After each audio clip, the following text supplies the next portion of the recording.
Good afternoon, everyone. How wonderful is it to be sharing a creative space together on a Friday lunchtime?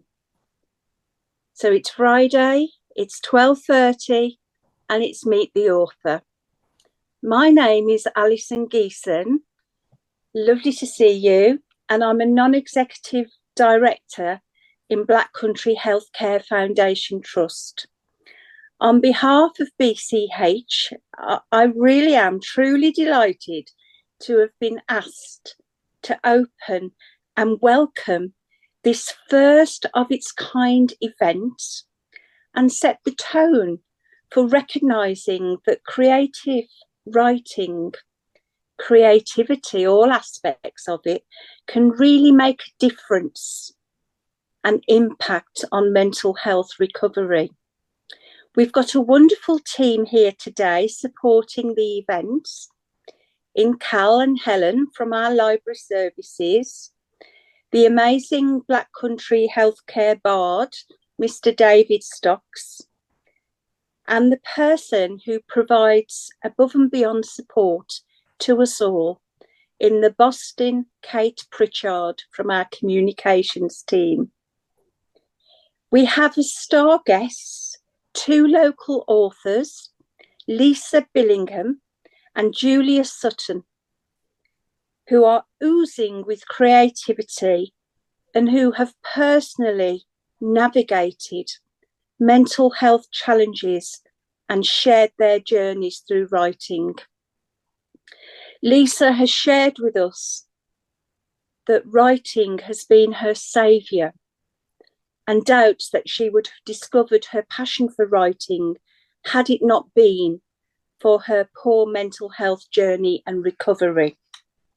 Julia has shared with us that the inspiration for her first novel came during her recovery from psychosis and believes that participating in a creative pastime has played a significant role in her recovery. So let's turn our volume buttons up and give a busting welcome clap to Lisa Billingham and Julia Sutton, our authors today. Thank you. You'll get to know more about our authors and how creative writing helped their mental health journeys in the main session in conversation with Julia and Lisa. So welcome from my heart to everyone who has joined the event. I'm also aware that today's event will be recorded for wider learning and spreading of the creativity culture we aim to grow within Black Country Healthcare. The session will also form part of our doctors' education training, so welcome all. And please find your creative self and consider the impact of creative writing on mental health recovery. There's an emerging evidence base you may like to explore further. Homework set. Cal and Helen, I feel sure you'll help further. So my brief today was to give a warm welcome and introduction. In preparing, my reflection was taken to three key themes, which I hope today will generate: creativity, compassion, connectivity, as well as the impact of those three areas on mental health recovery. I came to Black Country Healthcare a few years ago as a non-executive director, but before that I've had a few decades. I know you may be shocked and surprised to hear of this. A few decades in mental health services as a mental health nurse, caring. And thankfully, when joining BCH, I was enabled to bring out and felt empowered to bring out my creative side in the form of poetry. Poetry has been a lifelong friend of mine, and to connect with David and Kate has brought an added dimension to my passion to highlight the therapeutic power of poetry and creative writing and its impacts and benefits for service users, carers, communities, and staff. The connection with Dave and Kate, as we've worked together, has generated our first collection of poetry by Black country folk, which is called Unspoken Word. So the programme today is intended to be kind, respectful, relaxed, informal, and fun, but of course, emotional. Should anyone feel emotionally triggered and want to talk further or get support, Kate and Dave are here as mental health first aiders. Kate has put details in the chat and will also add any housekeeping points. Kate and Dave will be happy to check in with you during or after the session. There'll be plenty of time built in for questions, so in the Q&A sessions, just feel welcome to pop your Zoom hand up or pop any questions or points in the chat box. Today's session drill will now commence with a brief introduction to our Library and Knowledge Service by Cal Dander. Then we move into the main event in conversation with Julia and Lisa, facilitated by Helen White. Questions from the audience will follow, and then both Lisa and Julia will share a reading and prompt with more opportunity for questions from you, the audience. It's time to talk. The session will close with our bard, David Stocks, who will say a few words, share a reflection, and read a poem. We hope that this will be the start of many more events. Everyone out there, you're in for a creative treat to take you into the weekend. Creative writing from your heart is a great start. Enjoy the learning, and I will now hand over to Cal. Thank you. Thanks, Alison. How do I follow that, Alison?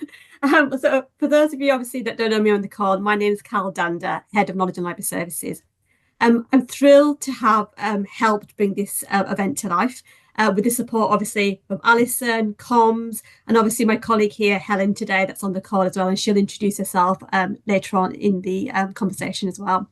And obviously to be delighted to be part of the event with Lisa and Julia, obviously sharing their pieces with you today as well. So I'm really chuffed to be here. So I thought it'd be great just to let you know in terms of what do we do in terms of the library services in the Black Country. So as part of a mental health trust, what do we actually do? So our primary goal within within the trust is to obviously support our clinicians and our non-clinicians as well. So it's around providing that evidence-based resources that they require. So whether that's a book, whether that's a journal, so a piece of research, whether it's a report or other material that they need to basically help them inform their decision making. So that's one thing we do, but there's lots of other things that I could spend all day today talking about the services that we offer for our staff and obviously our patients as well. The other piece of work that we do and a lot of emphasis is based around this is around evidence searches. So again, just to tell you what that means is basically, a clinician or a non-clinician might come up to us and say, I've got this question. I'm not sure, whether this particular drug treatment or whether this intervention would help support my patient or service development. And then we go off in the background and we look across all our resources, whether it's an online resource, a database, or a report, and bring that information back for our clinicians, our non-clinicians as well, to be able to again support them making some decisions around what intervention, what treatment plan, what patient care they're going to go down, what route they're going to go down. And that's kind of our remit, basically. That's what we do in terms of service. So I thought it'd be nice to kind of share that with you. There's lots of other things we do, and it's not always about evidence-based. It's around, health and wellbeing offer for our staff, or it might be about knowledge mobilisation, so bringing things together for our staff in one place so they can have access and tap into resources as well. So again, like I said, I could spend all day talking about it, but I won't today. I've just picked out some of the key elements there. So this event, actually, how did it where does it come from? Where did it kind of land into the library world in terms of the NHS Trust and where we're based? So Helen, who's on the call today, has actually been very supportive of setting up our patient libraries, and we have actually got a patient library now set up at Dudley Hospital, the Bushy Fields Hospital, and it's come about from a very small grant we got from the Green Libraries grant, it's called, and a lot of donations from our public libraries. So a lot of our Black Country public libraries have donated books, and also our Birmingham libraries have also donated books. So it's around that sustainability kind of idea as well. So what we wanted to do was bring the enjoyment of reading and storytelling for our patients as well, and it's used as an intervention. It's basically supported by our occupational therapists, and our doctors, as also our medics, also support the idea as well. And there's lots of evidence around how bibliotherapy, so that's what it's called, so the idea, the principles of reading and enjoy reading and storytelling, there's lots of evidence around supporting that as well and using it as an intervention. So that's kind of where we came into this in terms of a library service. So we want to kind of share the idea that reading and storytelling can be powerful as a powerful tool for mental well-being as well. And like I said, the evidence is out there to prove that as well. We know as librarians that books can create comfort. It helps us to reflect. It helps us to support our personal plus professional, growth as well. So hopefully today, I'm hoping at the end of this, or even during the session as well, you can share connections, you can share experiences, you can share stories. You might be inspired to help you in your journey as well. And I'm hoping at the end of it as well, you have you be able to foster a love for reading. That's one thing, and celebrate the role of creativity in healing as well. So that's where I'm coming in from this, and I just thought it'd be nice to share a couple of minutes around our service offering as well. So again, I am going to leave it there. I'll stop talking because as a northerner, I will talk forever, and I will pass it on to now Helen, who's now going to carry on with the event as well. So thank you so much, and thank you for supporting the session today. Good afternoon, everyone. Thank you for listening to those introductions. We're going to get started with the questions straight to our authors so that they can tell us about their work. Firstly, Lisa and Julia, thank you for joining us. Do you want to start telling us a little bit about yourselves? Who wanted you to go first? Okay, I've been nominated. Nominated, yeah. Hi, everybody. Thank you for joining. Thank you for those wonderful introductions too, and welcome. And to reiterate what Alison said earlier on as well, if anybody is struggling, please let us know. We've been there. Well, speaking from experience, I've been there. My name is Lisa M. Billingham. That's my published name. I've published 4 books, and I do writing workshops, and I also do talks, mainly based around mental health and the use of creative writing alongside that. It was the writing that saved me after a couple of attempts at suicide over the years, and I struggled to find my passion. And then we were in lockdown in 2020, and I thought, right, it's about time I shared my story with the intention of helping others, but also from a cathartic point of view for myself, because I needed something to fill the time with lockdown. Nobody knew how long we were going to be in lockdown, what the score was with anything. And I thought, I can't sit here for X amount of time and not do anything. So I started to write my debut novel, which is called Katie, A New Chapter, which is also the book I'll be reading from later on, which set me on a path to uncovering my creativity, which I didn't even think I'd got.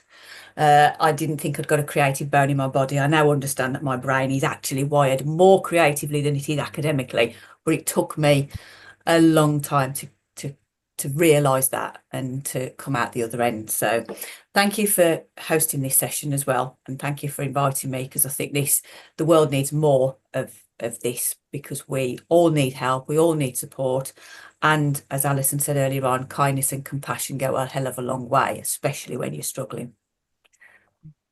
Absolutely. That's me for now. Thank you, Lisa. What about you, Julia? Can you just tell us a little bit about yourself? Thank you very much for joining us and welcome to this lovely event. My name is Julia. I'm 52, born and raised in Wolverhampton. I'm married with 2 grown-up children and an adorable border collie called Guinness. I've had a variety of jobs. I've been a shop assistant, secretary, teaching assistant, working in primary schools. My main hobby is reading. I also love walking, biking, travelling, going out for meals, spending time with family and friends, and anything arty, such as drawing and painting. I retired in 2019 to study a master's in creative writing and concentrate on my writing further. That's me in a nutshell. Short and sweet. Brilliant, thank you. Thank you both very much. So how did your writing journey start? How did you get into writing originally? Well, I've always loved creative writing since being a young child. When I was in primary school, I used to write my own books, complete with drawings, and stick them together with sellotape. Then as I became older, I wrote poetry and song lyrics. I've always wanted to do a career which involved writing. When I was a teenager, I wanted to move to London to try to be a music journalist. But I was a bit changeable back then, and after starting work in the shop, I decided that I preferred earning money rather than going to uni. So I paused my dreams of becoming an author. It was after I'd had my second child and while volunteering in a local primary school, I thought about training to become a primary school teacher. So when my son was 3 and my daughter 1, I enrolled on a part-time English literature degree at my local university, and it reignited my love for books and creative writing. One of the modules that we studied on the course was creative writing, which I hugely enjoyed, and I started writing again short stories and poetries. At that time, I wrote purely for my own pleasure and didn't consider having anything published. I was busy looking after my children, and then I began working as a teaching assistant. But when I began a PGCE in primary education, I was under considerable personal and professional stress. I became unwell with psychosis and deferred the course. I was sectioned for a short time in a psychiatric hospital. At the time, I had never heard of psychosis and had no insight into how unwell I was. It was a difficult period of my life, but I gradually became better with the help of medication, support of family and friends, looking after my physical health, and also from support from mental health professionals such as the staff at Steps to Health. Over time, I went back to working as a teaching assistant and decided not to restart my teacher training programme. It was during my recuperation from psychosis that I had an idea for a romantic mystery. I used to write on weekends and finally finished my novel after about 12 months. I bought a copy of the Writer and Artist Yearbook and sent it off to lots of British publishers. Then came the rejections, and there were lots. Even though I hadn't been successful with the first novel, I was determined to keep on writing. I drew on my own experiences and had an idea for a series of books set in a fictitious UK university. That became the School of Dreams 4-book series. And once I'd finished writing, I started sending it out to publishers and agents again. Once more, the rejections started rolling in. Then I received a message from an American lady who was one of my Facebook friends. She recommended a publisher who were called Next Chapter and based in Japan. I sent the manuscript and was so excited when they emailed me back, offering me a contract for publication. That was in 2014, and I've been with them ever since. Now I have 11 published books available through online and physical stores. They've been translated into Spanish, Italian, French, Greek, and are available as paperbacks, ebooks, and audiobooks. I write mainly romance, rom-coms, Christmas-themed novels, romantasy, but I've also written a psychological mental health themed novel called The Beautiful Ones, which was inspired by my experience of having psychosis. My 12th book is currently being edited. That's a new adult contemporary romance, which I'm really excited about. As well as writing for adults, I also love writing for children. I've written numerous picture books for the 3 to 5 year old audience. As yet, I haven't found a publisher, but I'm going to keep trying. And I'm currently writing a young adult adventure book. I'm at 30,000 words and loving writing it. So that's my writing journey to date. Brilliant. Lisa, how about you? How do you follow that? Yeah, I was going to say, Julie's done loads of things. Yeah.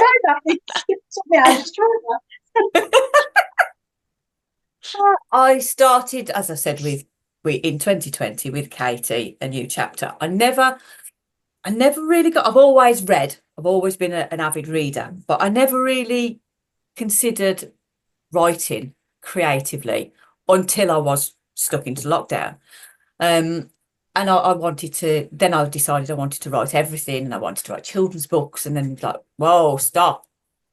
So I started with Katie, and then I did the follow up to that, which is Tom the Next Chapter, which tells the story from a different character's point of view. Because there's a lot of potential triggers in both of those books, because they are based around mental health issues. Where would you go for help? Where you find help in the strangest of places. Often, you think, well, I'll go to the doctors. The help's not there. The help is, in the library or whatever. And how resilient I needed to be, and discovered that I actually was, but didn't see it at the time. So I'd written those two, and then I was really struggling to write the third one, because the third one in that particular series is a crime novel. So I thought, I don't stick to a genre, as you can probably tell. And I thought, how am I going to do this? So I actually haven't touched it until this week for almost a year. In fact, probably more than a year. So, and it makes no sense. I've just read it and I'm like, what were you thinking? But in between that time, I also wrote a romance novella, and I published a children's book. My first children's book came out in November last year. And like Julia, I also sent all those letters, and I also sent all those queries, and I got to the point where I'm like, I am sick of these rejection letters. I didn't do it with Katie, but I did it with the others. And I thought, why am I torturing myself like this? So I've self-published so far, and I'm glad I did, because I've learned the process, so I can also help others to do that, because it's not the easiest process in the world. But I think that's also been good for my learning, because yes, it's all right sitting and writing, but there's a lot behind the scenes of actually getting a book published, and it's not easy. I loved writing all of the books, but the children's book held a little bit of, I suppose, a little bit more magic, because when my friend and ex-colleague published it, illustrated it for me, I was like, oh wow, it's brought it to life with the illustrations, which you can't particularly do in an adult novel. So it is all about the writings, and it's an art form. It's not easy to get the characters right, and some people, I had somebody say to me once, I hate Tom. Like, oh. But that's how it triggered her. So, and that's what there's warnings in the books, because it can do. But I think it's so important as part of my recovery to actually carry on doing it. And I want to concentrate more on my writing and do more of it. And then I get into that mindset of like, well, you're not good enough. Your writing's not good enough. You shouldn't be doing this. And you start the cycle again. So I have to be very mindful that I don't fall back into that trap with poor mental health. And using writing and kind of wanting to get published and all this stuff puts extra pressure on you as well.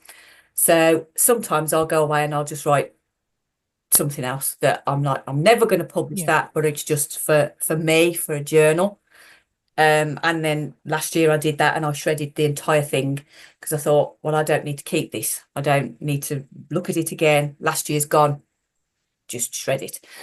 So it's been quite an interesting journey. I'm now writing, well, I've written 3 books that are being edited at the moment, 2 children's books. One I've got the illustrations for, another one I'm waiting for illustrations for, and another romance novel, which just came from looking out of our kitchen window and seeing a ladder stuck up a tree, which it didn't look like it was stuck up a tree, but it was. But it just looked like a ladder was just hovering in there, in the air. And I thought, oh, that's a bit strange. So I sat down and just started writing, and within 3 months I'd got like 55,000 words, and I thought, I really do want to do something with this. And then Yeah. it's almost like I've got too many projects open that I need to close down. So I'm working on that at the moment, and then once those are done, I'm back to Jack. So I've picked up Jack again to try and make some sense of what he's doing with his life. I've no idea yet. But it'll come. That's brilliant. So you both had quite varied sort of journeys into writing as well, which is really good. Yeah. And both doing so many different things as well, which is brilliant. You both sort of touched on it a little bit, but how has your creative writing helped with your mental health journeys? If you don't mind telling us a bit about that. Well, I think it's had a huge positive impact on my mental health in many different ways. First and foremost, it makes me happy. It's been a huge source of enjoyment. It's given me a sense of fulfillment. I feel a huge sense of achievement when I finished a book or a short story. It's boosted my self-esteem. Feel proud of my creative output. It's relaxed and helped refocus my mind. It can be a distraction from everyday worries, so that's really helpful. It's given me a sense of purpose. When I wake up each morning, I look forward to what I'm going to be writing about. It's expanded my social circle and my friendships, both online and in person. I've met some wonderful writers, formed good friendships with both writers and readers through a shared love of creative writing and books. It's helped me become more resilient as well, through sort of like feedback and reviews. You learn not to take things personally, and rejections from literature agents, the importance of perseverance. And I just think it can be a lovely form of escapism. I love writing and reading uplifting romance. It makes me feel happy, and I hope that I can evoke that feeling in readers also through my writing. Brilliant. Yeah. I Thanks. guess it's kind of very much ditto for me as well. Yeah. I've learned a lot along the way with the process of writing, and just I suppose letting my imagination run riot, and sometimes it goes a little bit too far, but it's like, no, rein that in a bit. And then I think, well, no, actually, it's just, some of it just comes, and it's just, I'll sit there for hours and hours and write, and then some days I'll be like, oh, I can't do anything today, so I'll go and do something else. But it is that sense of achievement, that being proud of yourself and being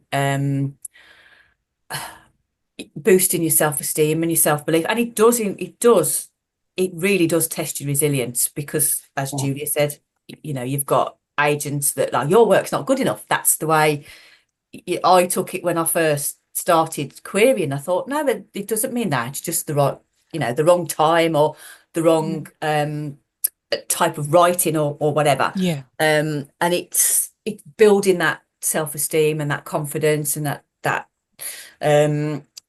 resilience.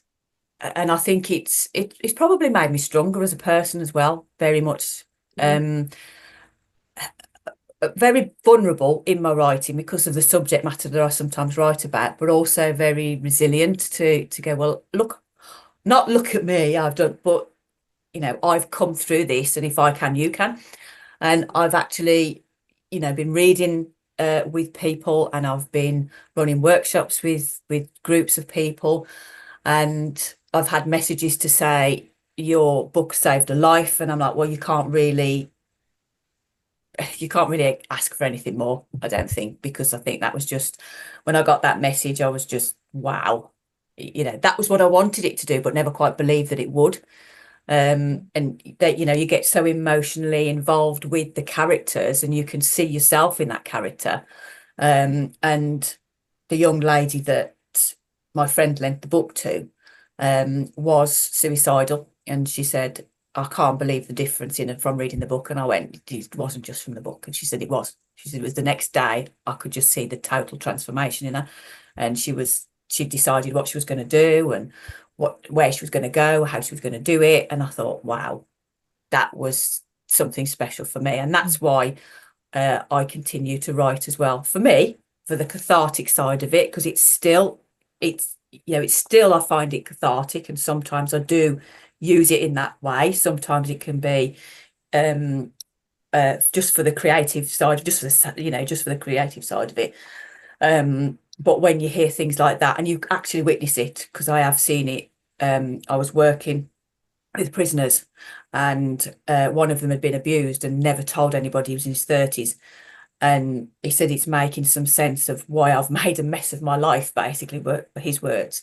And he sat and said, I've never told anybody else, and I'm really grateful that you've given me this opportunity, and again, that is something special to know that you've helped that person, and that person's now seeking help for that, that time of their life, if you like. Yeah. So you're very.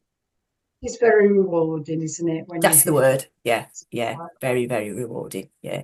When you can see, that your words have helped somebody, it's very special. It's a very special feeling. That's really good. I was going to say, I don't necessarily think you get that many places, do you? That sort of, like you say, that rewarding feeling, knowing that your creative writing, something you've invented, created, affects people so much, and you can see the results of that straight away.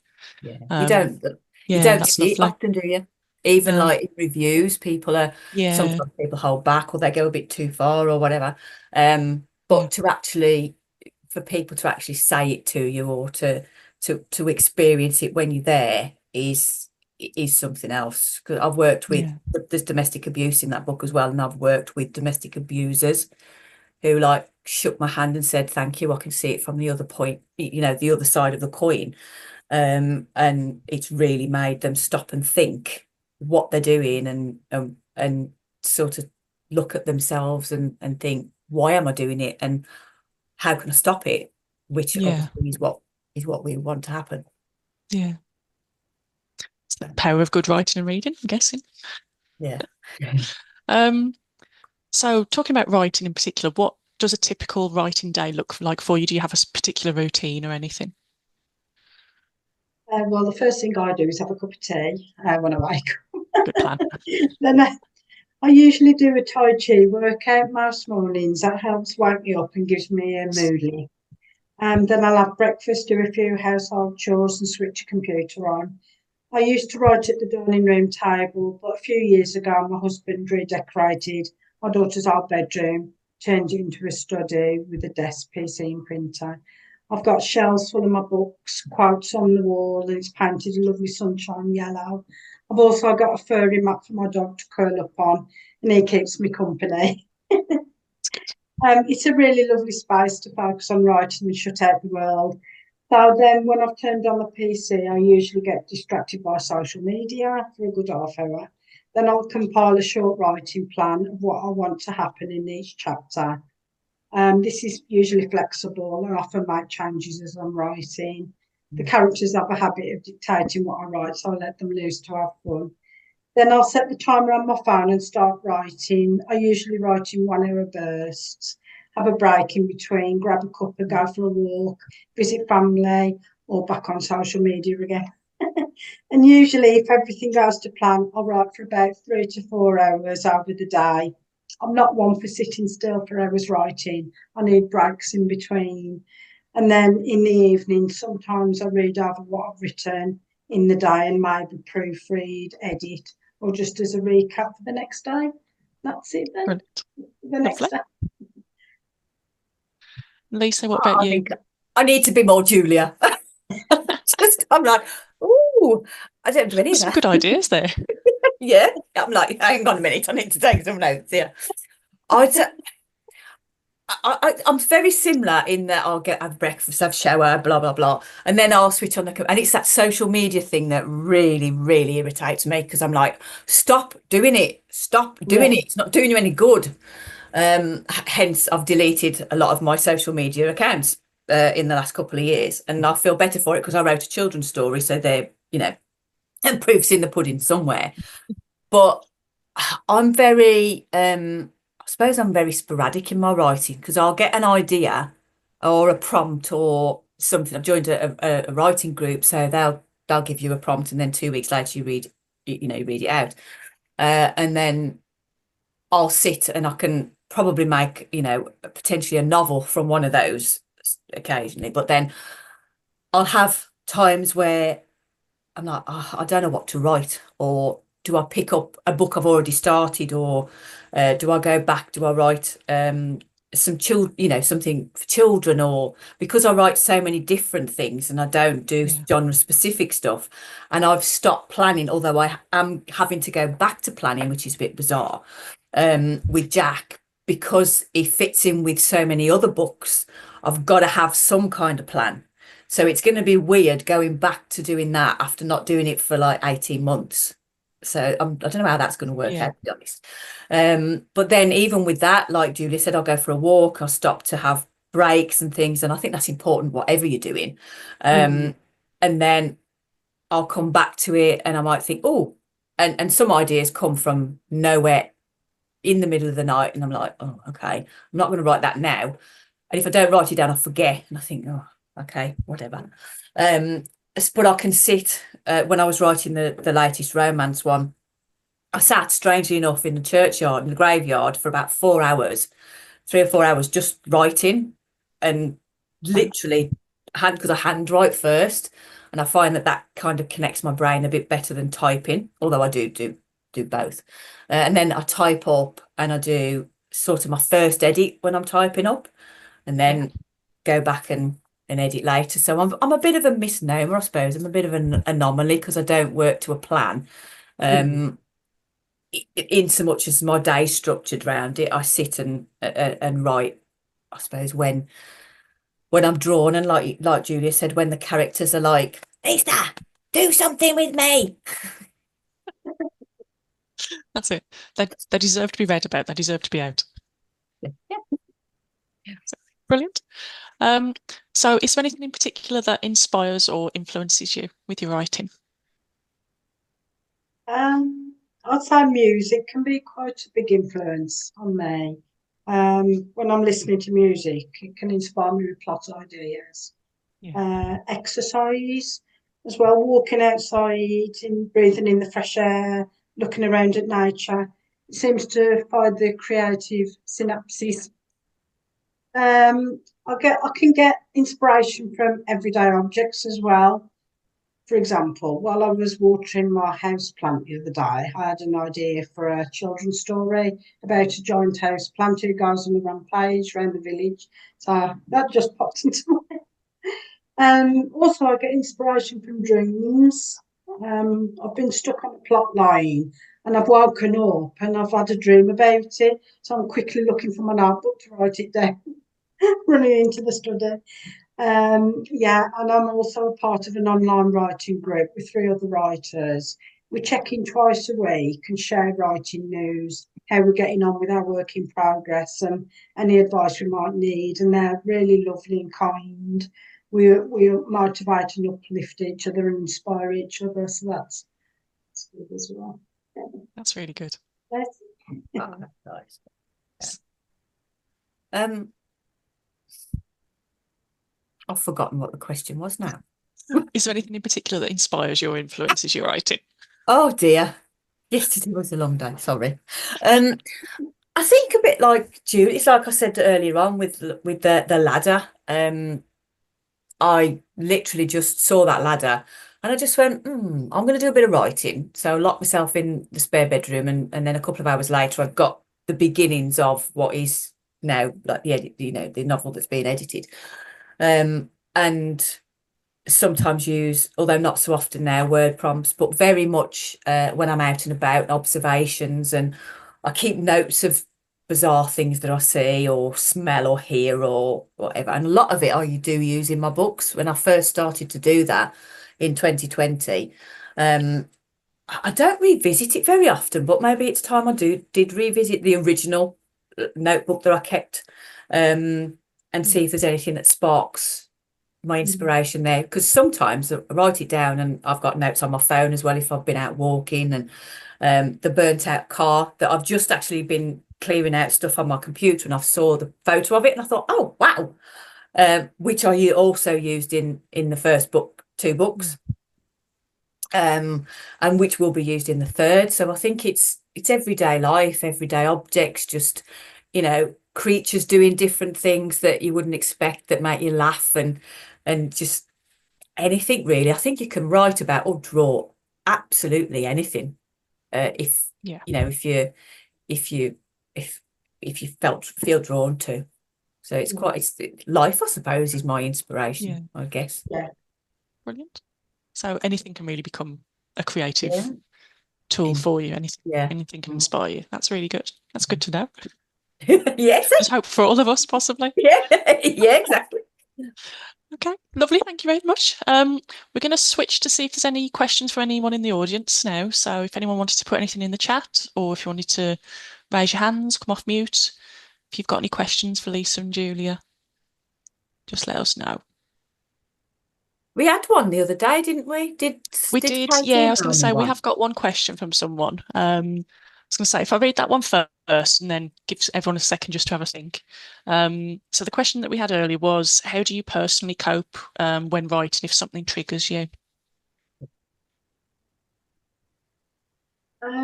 Well, to be honest, writing hasn't really triggered me before. To me, it's a safe place to let my emotions and thoughts out. I've written about difficult experiences, my own difficult experiences, but it's been cathartic and it's helped me overcome and understand what I went through. So it hasn't really been, writing's never really been a negative experience for me as yet. So. That's good. Yeah. When I saw the question, I thought, oh, it took me back, because Yeah. when I was writing Katie, I was triggered, because the abuse scene in it. Obviously, I'm trying to write it, and I kept sitting down and, like, do I type it? Do I write it? Do I make notes? And I kept coming back to it and coming back to it. And the lady who was helping me at the time with writing the book, actually turning it into a book rather than just a set of notes that it was originally. She was like, "Oh, how are you getting on?" and whatever. And I was like, "I'm stuck." And she, "Well, what on?" And I said, "You know, this chapter, this scene, and whatever else." And she's like, "Well, you've got to publish it. You've already said you're going to do it in this date." And I'm like, "Oh God." And that date was quite close. And I thought, And I learned 2 things from that. Don't pressurize yourself just because you've put on social media that you're publishing a book on that date, because it doesn't matter. The world will not come to an end, as I discovered. But also that don't put so much pressure on yourself, because part of it is the cathartic side of it, the healing side of it. And I suppose I was ready to face that part of my past and to actually let it go. And the writing about it was actually allowing me to let it go. So I did eventually sit down and write that chapter. And then I was obviously able to move on, to let it go, to cry about it, to do whatever, you know, I felt necessary. And then to pick up the story from, you know, from after that, to then get back into the flow of what actually happens, and go back into creative mode rather than into sort of healing mode. So it's quite interesting to look back and recognizing myself which mode I was actually in. You know, was I in the healing? Was I being creative? Was I doing, you know, a bit of both? And it's quite interesting to look back on. And I won't say I enjoyed the process of writing that chapter, but when I read it for the audio book, I knew I was healed because it didn't trigger me then. Okay. So it was That's that, oh, that's good. I've moved forward, and I've used that whole process to allow me to do that as well. So that's really good. Yeah. Quite an interesting journey, quite an interesting process, really, when you think of the past. You know, it's got to be in the past. It's in the past, but letting that go is a whole new story. Brilliant. That's really good. David, got your hand up. Did you want to ask a question? Yeah, I'm totally unorganised in the fact that I thought this started at 1, so hence I've joined late. So apologies That's for okay. that. But yeah, there's one word, I mean, as a writer, there's one word that I'll give you: procrastinate. Oh, Does yeah. that happen? I'm very good at that. Yeah, I'm very- I should have a master's in it. Yeah, yeah. It's a bit of a common theme, isn't it? Procrastination. Because I Yeah. noticed when you said you were that close to the deadline, I thought, yep. Yeah, and I'm not doing it. I'm never fucking doing it. That was, yeah. She's like, you are. So bit of helpful pressure towards your deadline. Yeah. Oh, but yeah, procrastination is one of those things. I think with me, when I procrastinate, I think if I leave it, I'm not going to make a mess of it. Yeah. So it's always going to be perfect. Yeah. Yeah. That's where I struggle. Yeah. Yeah, and I find writing cathartic. When you get both of you mentioned this, when you put it down, it's getting it out of your system. So, Mm, Very much so. Yeah. yeah. Yeah. so anyway, I shall stop chatting and let someone else. That's okay. Thank you. AW, I think I saw you with your hand up. Yeah. Did you want to ask a question as well? Did you want to come off mute?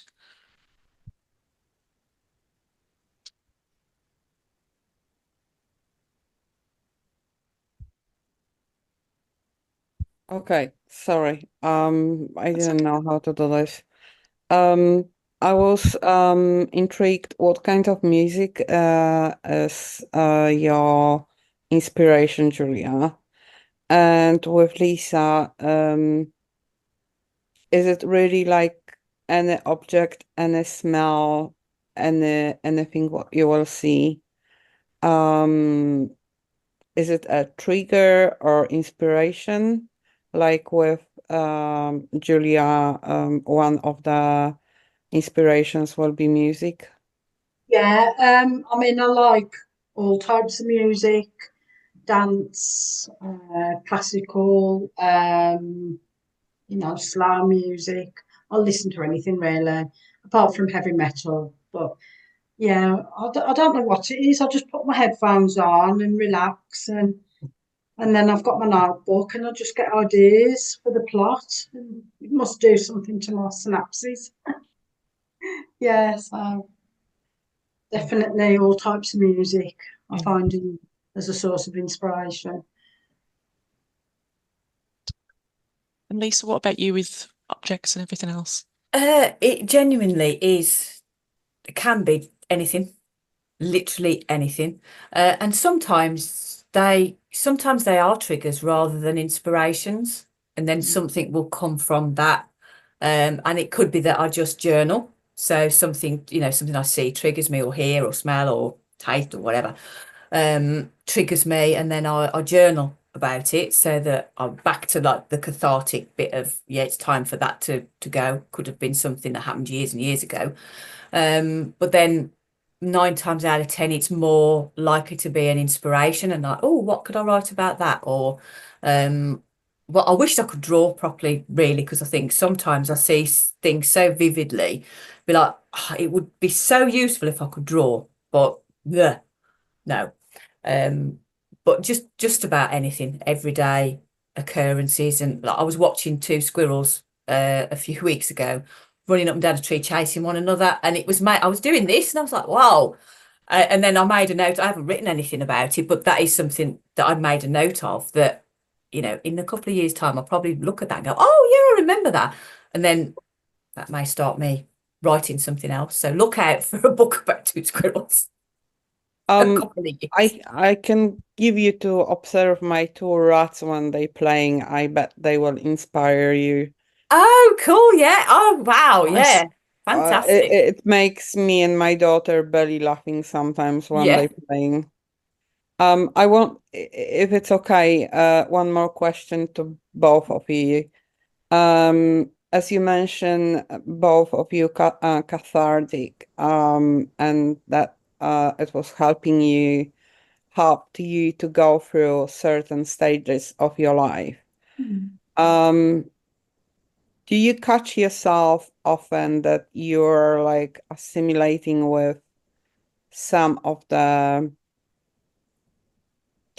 events in your books or characters or something like this? I don't know how to really describe this. Yeah, sort of like drawing on your own personal experiences, do you mean? Yeah. Yeah, I mean, I did that with my 4-book series. That was based in a UK university, and it was about 5 people who embark on an English degree, which I did. So I was able to draw on my own experience of that. So definitely, yeah, Yeah. draw on Uh, your own experiences, yeah. When you're doing this, is it like do you feel more like cleansing impression or difficult to go through? No, because I had a great time at Wolverhampton Uni, so it was a really happy, fulfilling experience. I mean, when I was writing The Beautiful Ones, it was emotional in parts because of what I went through with the psychosis. Even though it was a fictitious book, the experience about the psychosis was based on my experience. So that was quite emotional, but it was therapeutic as well, writing about it. Definitely. Thank you. Thank you.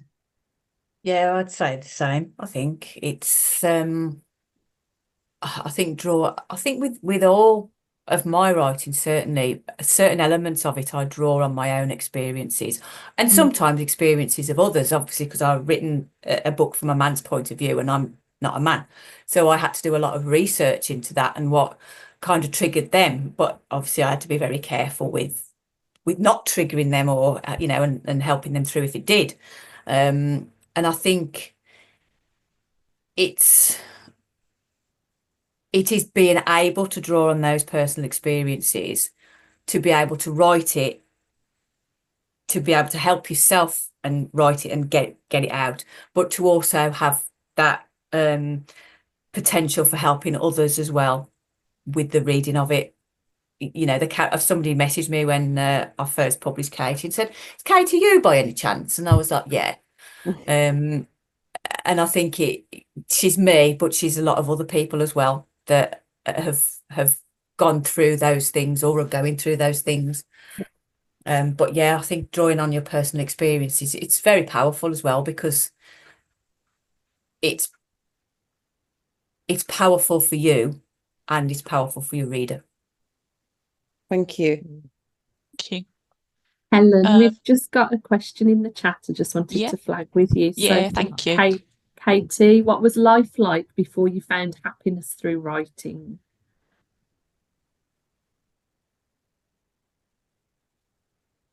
Mine was really busy with the kids, and I've always written really since I was young, so it's always been in my life.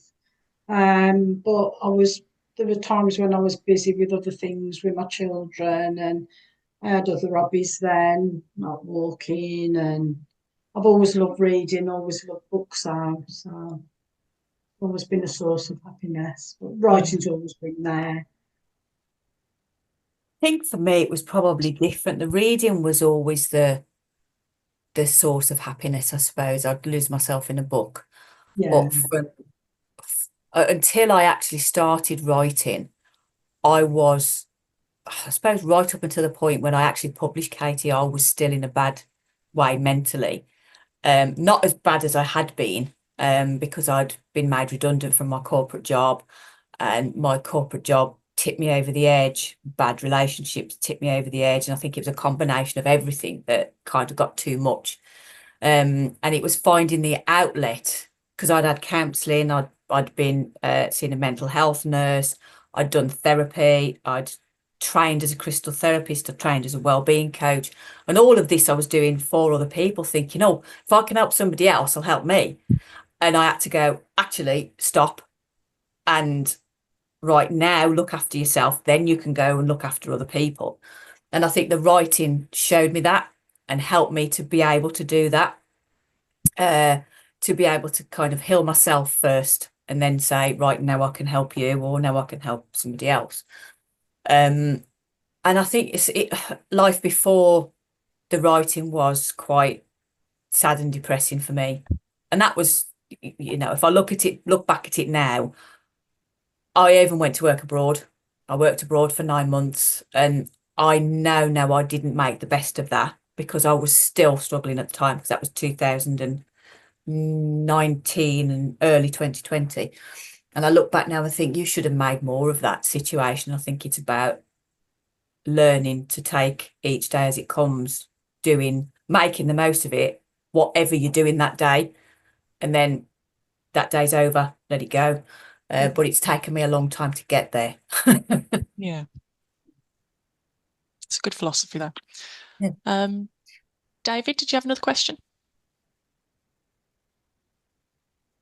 Yeah, I'll keep, you've got the unfortunate thing in that I will keep chipping in unless other people raise their hands. So, you know, it's your own fault. You've got to raise your hands if you're going to stop me speaking. So, what you hit on a note there with me. Look after yourself first, but it's hard to do that, isn't it? Very, almost impossible. Almost impossible. I find most writers I meet are very empathetic people, and that makes it hard to look after yourself first rather than other people. Is that your experience as well? Very much so, yeah. Yeah. Very much so. I'm highly empathetic and empathic and all the rest of it, and it's hard because you think, yeah, you know, I'm here with a purpose. I've got to help others, blah blah blah.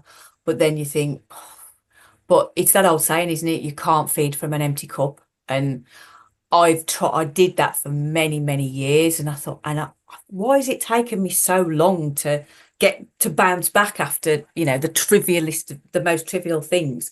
And I think it's because I'd really drained.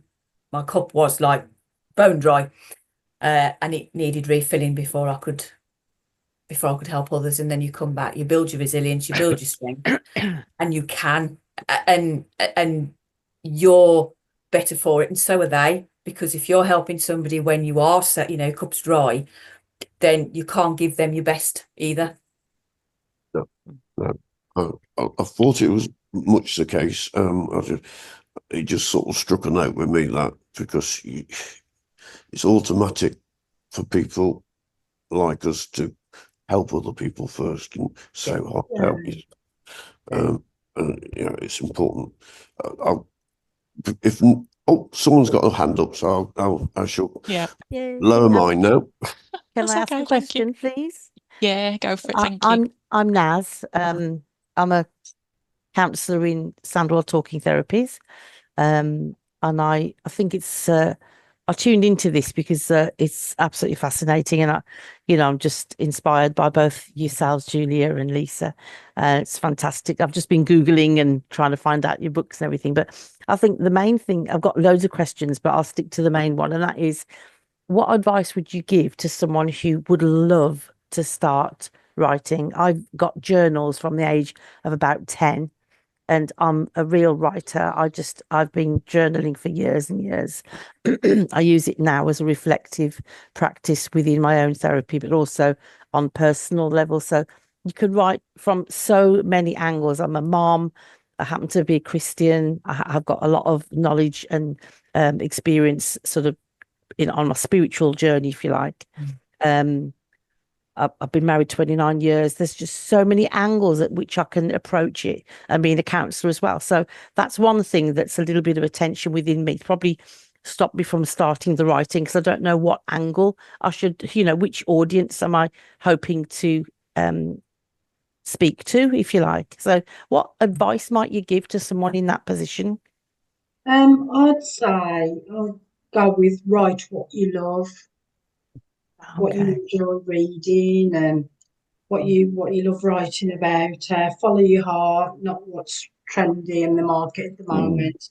I mean, Yeah. I've always loved reading romance books, so I always knew I wanted to write romance. That's what I love. That's what I enjoy. So Okay, thank you. Yeah, definitely. Write what you love. That's the advice that I give to anybody who asks me that question, is write what you love.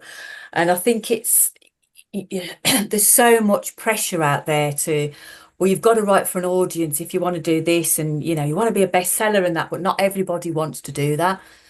I've met people who have literally just wanted to publish a book. They only want 2 copies because they want to give it to their children. And that's their whole reason for writing their story, because they've got things in their past that they wanted to pass on to the children, but they've never spoken about it. So writing about it was their chosen method, if you like. And I think it is so important to kind of put your heart in it. Just writing from the heart is the key for me. That's how I write. No matter what's inspired me, whatever I'm writing about, I always write from the heart. Now, it could be a snowflake, or it could be like the ladder. It's whatever I'm writing about is always from the heart. yeah. So what was your very first book, if I may ask? What was that about for both of you? Which was your very first book that you wrote about? Mine was my first novel was a romantic mystery. Okay. Romance again. I love writing about love and relationships, and friendships, female friendships, male friendships, emotions. Yeah, that was my first book. My first one was I suppose, I don't know how to describe it. I think this is probably why I'm not a bestseller, because I'm like, well, it fits in all categories. Because it's almost like a self-help memoir, autobiographical novel, and everything in between. And Katie, a new chapter. Katie's kind of me, really. And it was wanting to do something to keep myself busy. Also getting to the point where I'm like, I've got so much stuff I need to let go of. How do I now do it? Because I've been through all the counselling, I've run away, I've had to come back. What do I do now? So the first one is there's a hint of romance, but there's no romance in it. But there is a lot about friendships in there, and I think that's so important as well. Yeah. Friendships. Brilliant, thank you.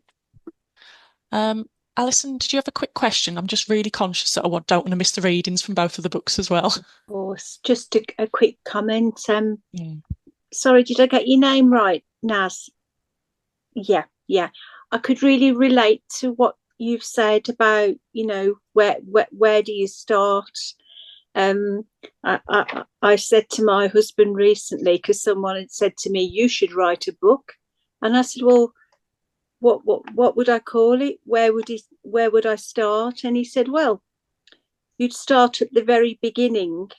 It's a very good place to start, and one of the things that's helped me is to think about the opportunity of connection locally. So when I joined the trust, something clicked when I met David and then Katie. And David had a dream to have a collection of poetry from people who'd experienced mental ill health. And I remember saying to David, well, that dream can come true.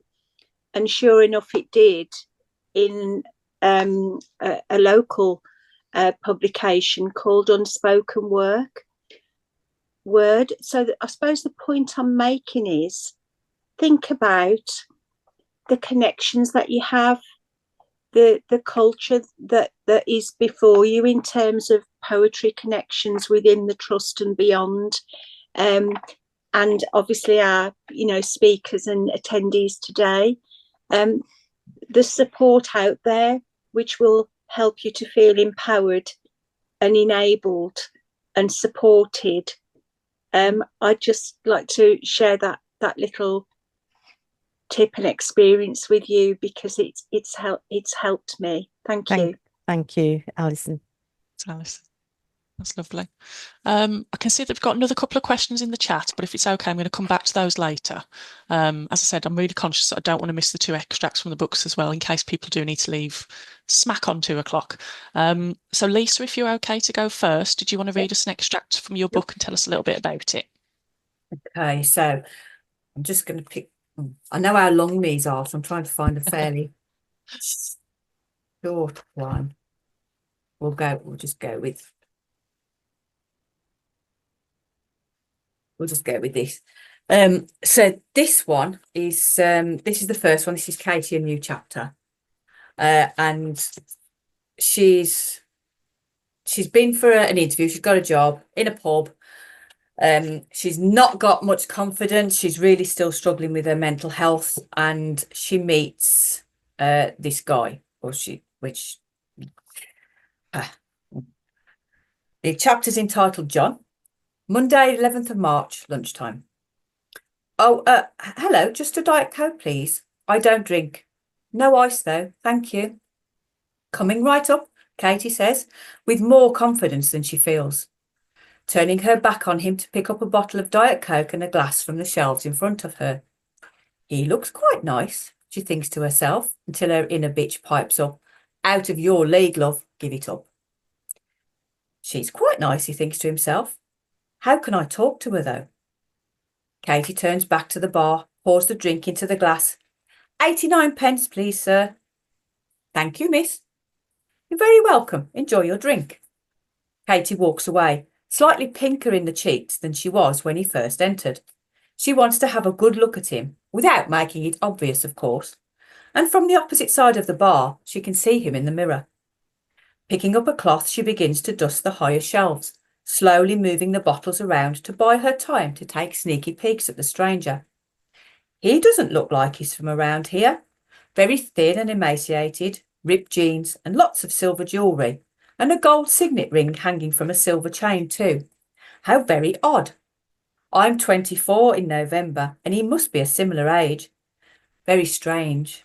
Mind you, who am I to talk, she broods. Look at me. Catching a glimpse of herself in the mirror, wincing at the sight which stares back at her, she turns away abruptly to carry on with her tasks. Just as she completes the highest of the shelves, more customers come in out of the bright spring sunlight, and she steps forward to serve them. Busy for the rest of her shift with Jack working beside her, she doesn't give another thought to the slender stranger until much later, when she realises he's left already and she didn't even get his name. I'll leave it there because I'm conscious of the time. So there is a little bit more to that chapter, but I'll leave it there because that's a break in it. That's a good teaser. Thank you, Lisa. Thank you. Julia, did you want to give us your extract as well, your reading? Just tell us a little bit about it. Thank you. Okay. This is my 9th novel. It's called The Beautiful Ones. There is a little bit of romance in it, but it's primarily about a young lady who goes through a traumatic event and develops psychosis. I feel myself falling into a state of apathy and boredom. I've gone from living life at a breakneck speed with so much stress and pressure to sedentary nothingness. Each day is the same, consisting of lazing in bed, eating meals that Mum's prepared, and occasionally going for a walk around our huge garden.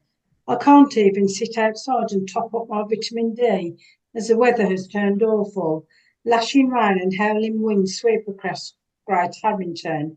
Slates fall from our roof, and one of Mum's favourite trees is uprooted. My mood blackens with the weather. I'm feeling utterly morose and like a complete failure. especially when Zoe messages to tell me she's passed her QTS tests and is loving her second placement. I'm a physical and mental mess, continually exhausted. I burst into tears over the silliest things. Yesterday it was because I didn't have the strength to open a jar of pickled onions. I'm still plagued with the belief that I'm being followed. I think it was 2 days ago that I took my car into the village and swear that there was an ambulance tailing me. When I came out of the supermarket, the same ambulance followed me all the way back home. When I confided in Melanie, she just stared at me as if I'd sprouted another head. Do you want me to stop there, or are we a bit limited for time anymore? Do you want me to carry on? You can keep going for a bit. Yeah, go for it. The world has become a frightening place, and I only feel safe cocooned beneath my duvet. Today is one of those days. I'm reading a novel that Harriet lent me, but I can't seem to focus on the words. They swim in front of me, moving across the page, and they have no meaning, just black fuzz on crumpled paper. There's a knock on the door, and Mum breezes in with a pile of neatly folded washing.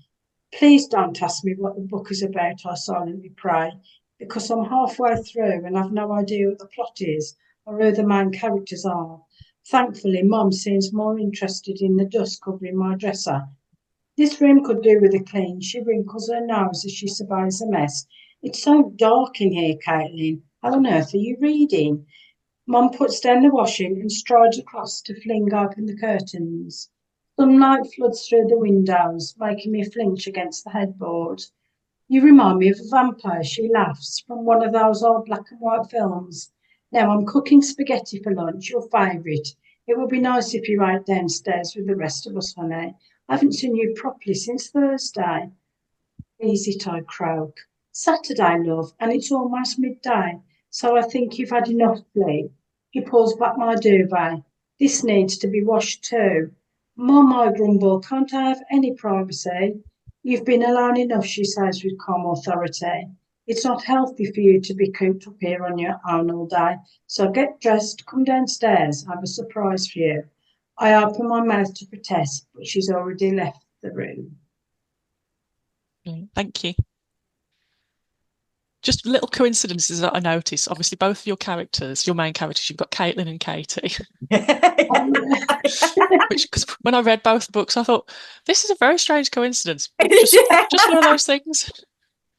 But for both of them, they're both really sort of interesting descriptions of the characters and what they go through and sort of how they tackle things and their resilience that they build, which you've spoken about already. But yeah, they're both really good books. I'd thoroughly recommend them to everyone who's listening. I'm going to go back to a couple of the questions that are in the chat. So got one from Tracy saying that they say that feedback is a gift. How do you both really cope with feedback that may not be quite so positive? And the emphasis on the word, how do you really cope? Yeah.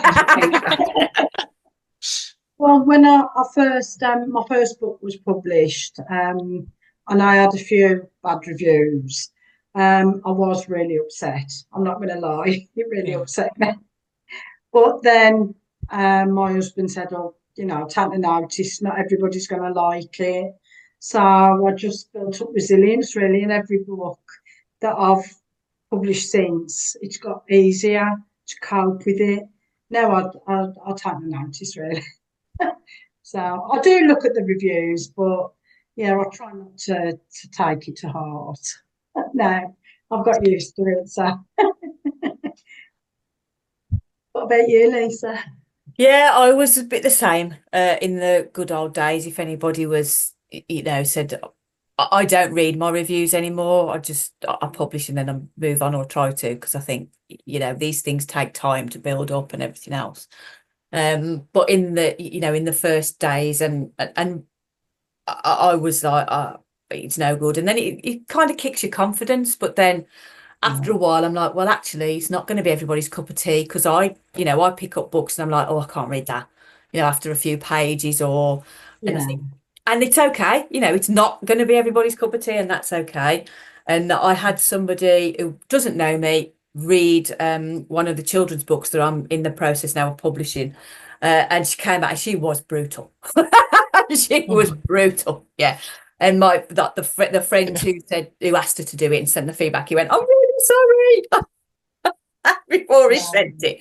And I was thinking, oh my God, it's going to be bad then, isn't it? If he's not really sorry, are you still speaking to me? And sent that, and I'm like, oh, okay.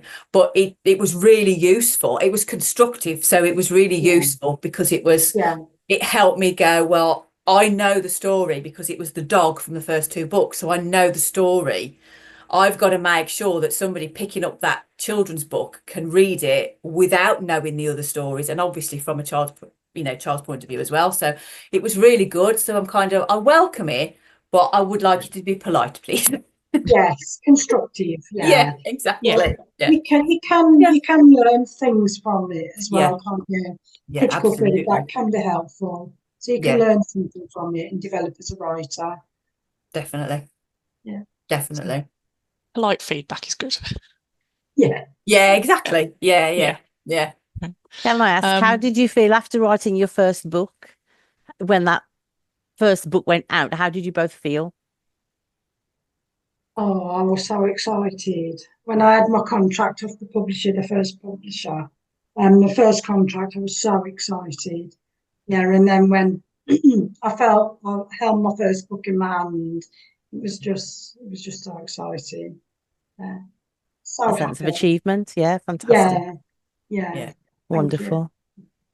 I was I'd got mixed emotions because I suppose it had taken a lot out of me because the first one was Katie, which was the one that was obviously triggering me and whatever. So it was a sense of relief. It was like, I've done it, a sense of achievement, kind of like a celebration as well.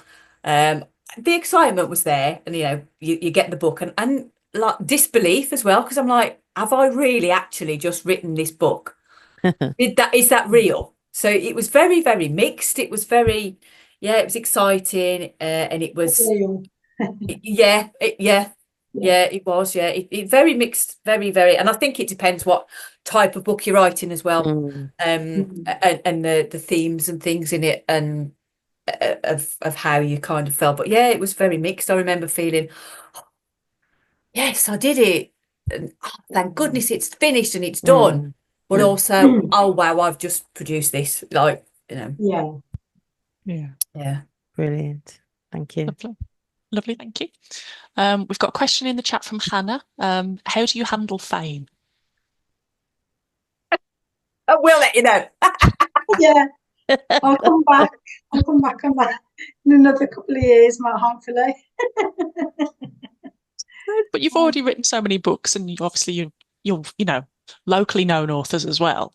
So there's levels of fame, isn't there? Really thankful for all the support of everybody, and I don't really see myself as famous like that, but I'm just really thankful for the support. Same here. Yeah, both successful authors. That's good. It's amazing. I think you do. There's different degrees of success in everything, isn't there? It's like the success in the first place is actually publishing a book, because it's not easy, whether you're traditionally published or self-published or anything in between. It's not easy. So I think there's that sense of achievement there. And I think as you go on, as you carry on, and you do get, I've done a lot of work in prisons, and I've spoken to prisoners and had like really, really good feedback from them, and positive feedback of, well, I'm dyslexic, or ADHD. This is really this font is really difficult for me to read. So really practical stuff. And I suppose that's to them in the prison, I'm a famous author, but to me, I'm just me.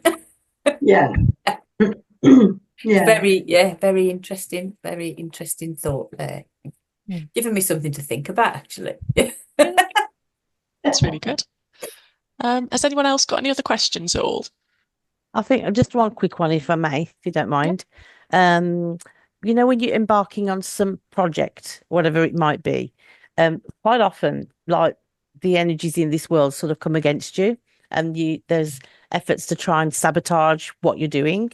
Have you got any exact experiences of feeling as though something's being either self-sabotaged or by anyone else, and what kept you going? What kept you motivated? I've had writer's block a few times where procrastinating, where I'm not sure where the book's going, where the plot's going, but I just sit down and just start writing, and I just seem to overcome it. Just keep going. Just a natural Keep motivation. going. You just keep going in yourself. Yeah. Yeah. Fabulous. Yeah, that's great. Yeah, I think I procrastination, that's when David mentioned that earlier on, that's my big thing. It's that like self-belief and confidence and like having that faith in yourself, and you think, oh, it's not going to be good enough. It's, you know, and then I think, well, it doesn't matter. None of it matters as long as you're enjoying the process. That's true. And you do. I tend to have, like, I write for perhaps 3 months solid, and then I probably have writer's block for 3 months solid, and it's like and I tend to find that just doing something different or going for a walk, or if it's a particular story or book I'm writing and thinking this isn't flowing properly, pick up something else and write something else. Fair enough. Or do something different. Yeah. You know, or even if it's something, you know, more creative. One of the stories, children's stories, came from me doing, you know, the children's craft things that you can buy. I bought one of those and I made those up, and I wrote stories from those. Oh Because wow. I was just like, what am I writing? What am I doing? What am I doing with my life? And I bought one of these, and I was like, I just want to do something different. Just, you know, Saturday afternoon, did it, and then I'm staring at them. They're on the fireplace. It's pom-pom caterpillars, and just random stories came from just doing that. So it's quite interesting. Different things will you know, give inspiration differently for different people. Yeah, I think it helps as well if you've got support network. Yeah. You can talk to about writing. You know, for example, other writer friends or family and friends. If you're stuck, I talk to my daughter and I talk to her about the plot sometimes, and she says, "Oh, you know, try this," or Top shelf. it's good to have a support network. Yeah, definitely. Yeah. Brilliant. Thank you. Any other questions yet? AW? I wanted to ask you, Lisa, it intrigued me very much that you worked in prisons or prison.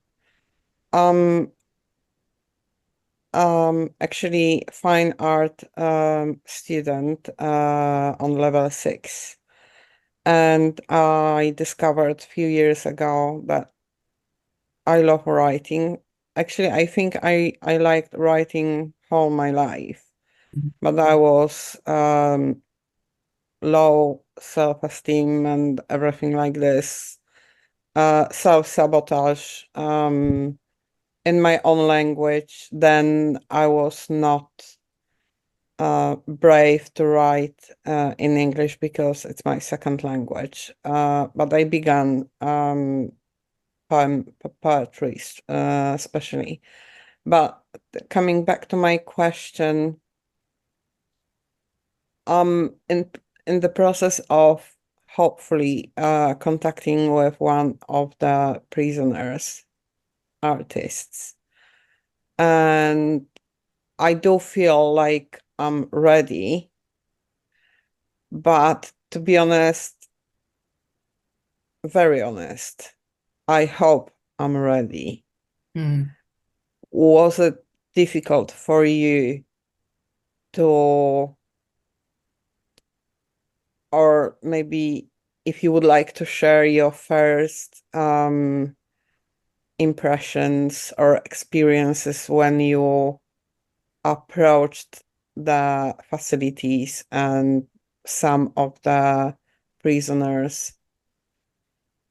At first, I was a bit, I think my friends were more worried than I was that I was going to work in prison.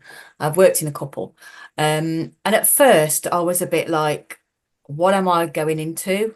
Why am I doing this? What's, you know, the opportunity came for me to go in as a visiting author, first of all, and now I run workshops with prisoners. And it was a bit, I wouldn't say scary, but it was a bit, I've got my wits about me kind of thing. But once I was in there, I was like, well, I feel safer here than anywhere else, to be fair. Even though it can kick off at any time, you know, but anything can anywhere. And I think working with the prisoners with the reasons that they were in, I never ask, and I don't care unless they tell me they Yeah, don't. I don't. know. Me either. And I don't care. I care Yeah. about his art and this kind of stuff. it's Yeah. all the rehab side of it for me. And I think it was probably rehab for me as well, because I was working with prisoners who were perpetrators alleged of domestic abuse. And it was being able to work with them that proved again how far I'd come, and that I was healing from, or I had healed from it, because to me, it was just like it was a young lad, just another young lad. That was it. There was nothing there that was uncomfortable, or I didn't have any opinion or bad feelings or anything. It was just, he's another lad. He's got himself in a mess for whatever reason. That's it. And I think you're saying you think you're ready. You'll know if you're ready. You will know I if you're do ready. feel like I'm ready. I know why Yeah. I want to do this, because Yeah. my project is about perception. Yeah. And that person was the victim and the predator. So both in one. So I would love to be able to discuss his artwork, his life experience, Yeah. because he was both, and he healed, and he's completely different person as far as I know at the moment. Yeah. That's good. So you think that if I feel that I'm ready, I'm ready. Yeah, and it might trigger But you. I shouldn't self-sabotage like I'm doing now. No. There's only one way to find out, and that's to do it. And I think if it triggers you, it's how do you cope with that? What is your coping mechanism? And know that before you go in, just in case it does, because you know how to handle. Thank you, Tracy. I just do feel like I need this. Mm-hmm. And he does probably as well. Yeah. Yeah. Yeah. And I will really appreciate if he will be able to have conversation with me about his art and his point of view. Thank you. Thank you very much for your honesty. You're welcome. Thank you. I think that's all the questions. If it is, I'm going to say thank you very much to Julia and Lisa for answering everything from everybody. Brilliant questions and brilliant answers. I'm going to hand over to David for our closing words and a poem as well.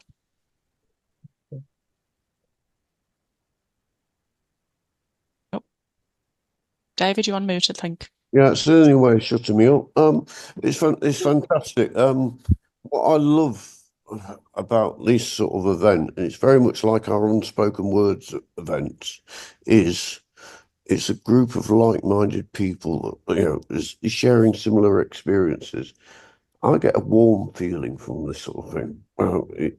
I'll come out feeling much more warm about humanity and people and everything when I've been. And both your writing experiences I can relate to. When my first book was published, I was absolutely over the moon. You know, it was so exciting. So yeah, I can really relate to virtually everything you said, and you're very, very talented writers. I just play at it. And so what I hope is that you've inspired other people to write books here today. I know from the unspoken word, a good friend of mine, Hina, she actually ended up writing 2 books as a result of being part of our unspoken word group. So it's, I'm hoping that you're going to sow the seeds for other people here, and you are inspirations, and you are famous. Oh, thank you. I'm going to finish with a poem, and there's only one other person that's ever heard this poem. It's a sad poem. I'm sorry, but it's supposed to be read at a funeral. And there was a political situation at the funeral, so I couldn't read it. And it's about an aunt that I lost, who was very dear to me at the time. So you're very nearly the first people to hear this. And it's called The Last Smile. There was only one smile in the room that day, one smile amongst all the grey. It caught my heart with memory strings and wrapped my soul with feathered wings.